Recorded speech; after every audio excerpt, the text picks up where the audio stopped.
এই প্রশ্নের উত্তর নবী ছাড়া কেউ জানে না। আমি আপনাকে 3টা প্রশ্ন করব, যে নবী সেই কেবলের উত্তর জানে। তা আপনি যদি উত্তর দিতে পারেন বুঝবো আপনি সত্য নবী। রাসূল সাল্লাল্লাহু আলাইহি ওয়াসাল্লাম বললেন, হ্যাঁ তুমি নির্ভয়ে বলো।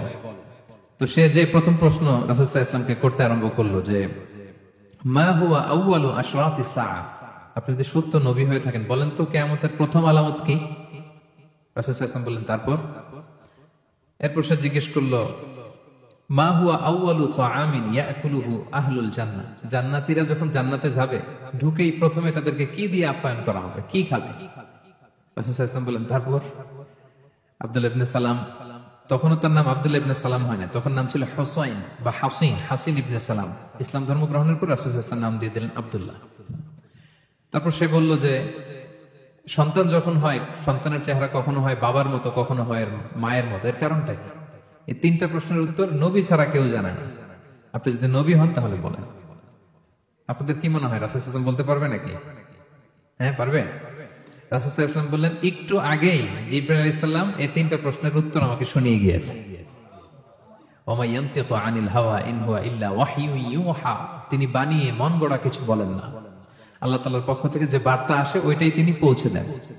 তো তিনি বললেন শোনো, তুমি প্রথম যে প্রশ্ন করেছো যে কিয়ামতের সর্বপ্রথম আলামত কি, কিয়ামতের আউয়ালু আশরাতিস সাআতি ফানারুন তাহশুরুহুম মিনাল মাশরিক ইলাল মাগরিব, কিয়ামতের প্রথম আলামত হচ্ছে দাবানল, একটা আগুনের দাবানল দাউ দাউ করে জ্বলতে জ্বলতে মানুষগুলোকে পৃথিবীর পূর্ব প্রান্ত থেকে পশ্চিম প্রান্তে নিয়ে জড়ো করবে।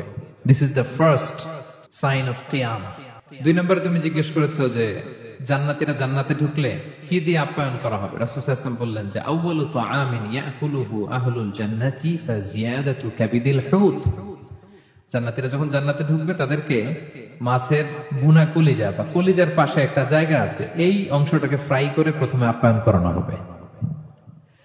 3 নম্বরে তুমি জিজ্ঞেস করেছো যে সন্তানের চেহারা কখনো বাবার মতো মায়ের মতো, কারণ এর কারণ হচ্ছে ফিজিক্যাল ইন্টিমেসির সময় যদি হাজবেন্ডের সিমেন প্রবল হয় তাহলে বাচ্চার চেহারা বাবার মতো হয়, আর যদি মায়ের যে ওভাম ডিম্বাণু এটা প্রবল হয় তাহলে চেহারা মায়ের মতো হয়।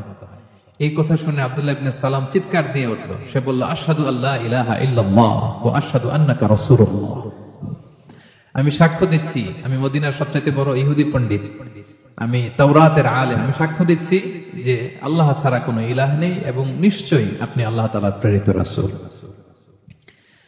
তো এই হচ্ছে আব্দুল্লাহ ইবনে সালামের রাদিয়াল্লাহু তাআলা আনহু আরদার ইসলাম ধর্ম গ্রহণের ঘটনা। তিনি রাসূল সাল্লাল্লাহু আলাইহি ওয়াসাল্লামের ইন্তেকালের পরেও প্রায় 33 বছর বেঁচে ছিলেন। তিনি 43 হিজরিতে ইন্তেকাল করেছেন। ওনার নাম আগে ছিল হাসিন ইবনে সালাম।